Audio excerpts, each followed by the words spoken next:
Sigmund, the business mechanic. I got a quick story I want to share with you today about the impact one bad manager can have on you and your organization. Here's the story. It's back a few years ago.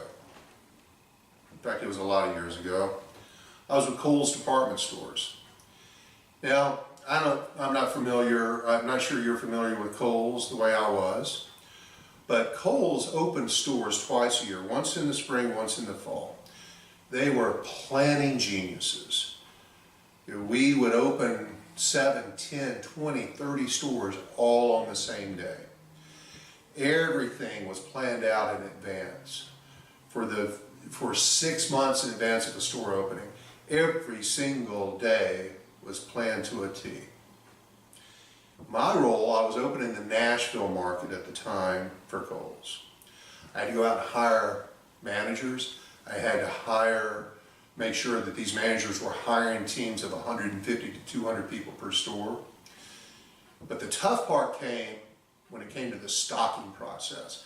And let me tell you, Kohl's, once again, masterful at this. I learned the value of strategic planning from working for them. Every single day we knew what truck was coming, what was on that truck, what department had to be stocked from that truck. So as long as our managers had good people working for them, they were being clear in their communication and expectations of their employees every single day. They had everything mapped out. They had done everything they needed to do. They were delegating properly to make sure that all the work was getting done. It wasn't just on the manager. Things went very smoothly. I was opening like 12 stores all on the same day. So within a 30-day period, which was the stocking process, I had 12 stores all working their way through this plan to get trucks unloaded, processed, that merchandise to the floor, backstock taken to the back. We even had planograms for backstock at Kohl's. And it was a thing of beauty. My whole job during that period of time was running around from store to store to store to store, making sure they just stayed on track. 11 of those stores, perfect. Every single day, they were spot on. One store, from the beginning, from the hiring center, from the time they had to start hiring people, started falling behind. I had to get them caught up. The manager of that store, I'm going to change his name because it didn't end well for him, either Kohl's or our relationship, unfortunately. His name, let's call him Sam. Sam was a great interview, had a pretty good background. I should have done a better job of checking his references. I didn't.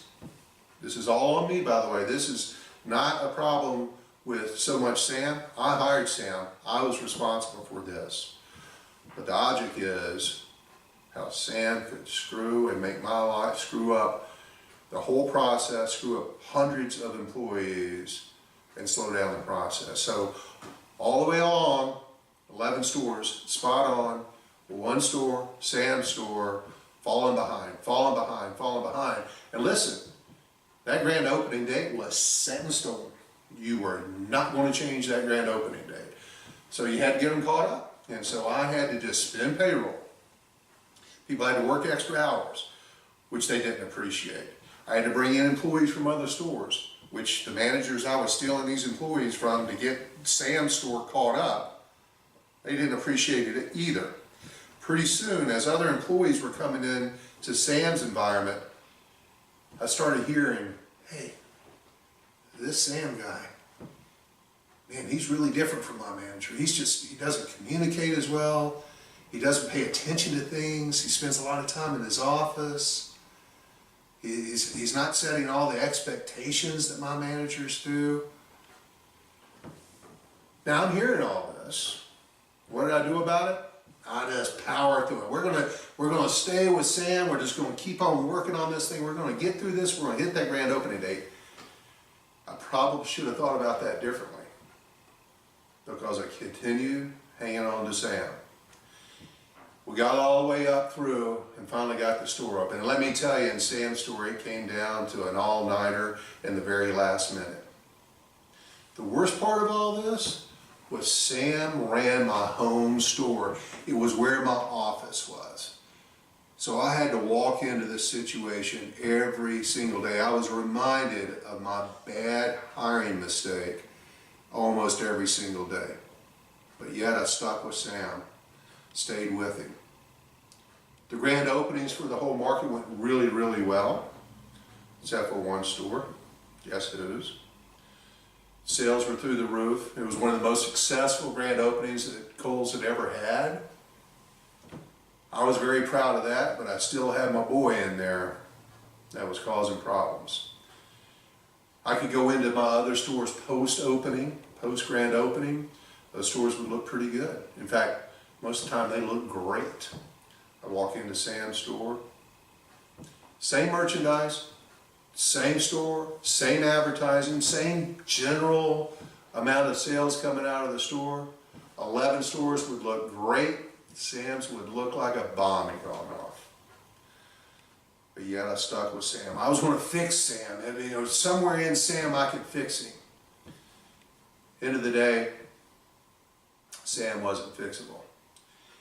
Sam had more issues than anybody could fix. He was just a bad hire. And had I learned my own lesson, and as soon as I'd seen the signs that Sam was not going to be a very good manager, should have dealt with it then. But no, I delayed it.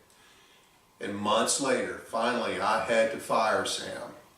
That wasn't pleasant. Nobody enjoys firing somebody. But worse is the effect that Sam had on all the employees and customers by his inability to be an effective manager during the course of his employment with us.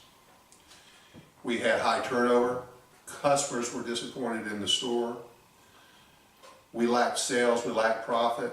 We had to keep hiring more and more and more people to join us, which created a ton of extra work for the managers who reported to Sam and Sam himself. One person is affecting all this. So, bring this whole story to a conclusion. I made the decision to replace Sam. I found his replacement. Got that person trained. Terminated Sam. Brought in this replacement.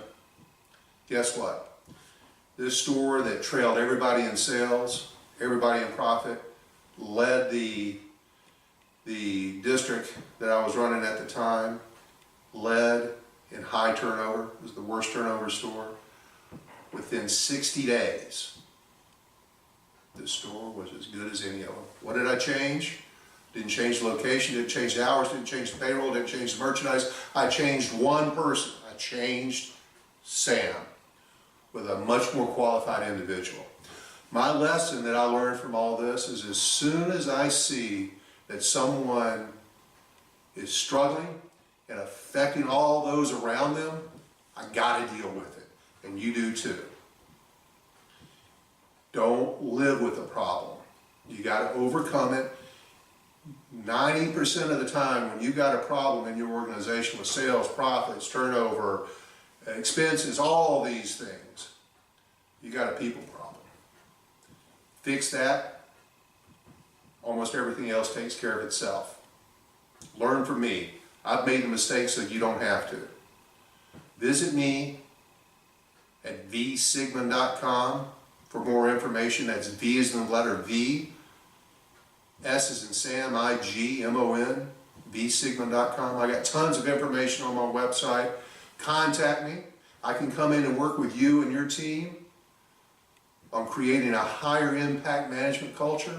I can get your company aligned so that the vision and the mission of the organization cascades all the way through every employee in the company. Hope you got something from this. Look forward to speaking to you again soon.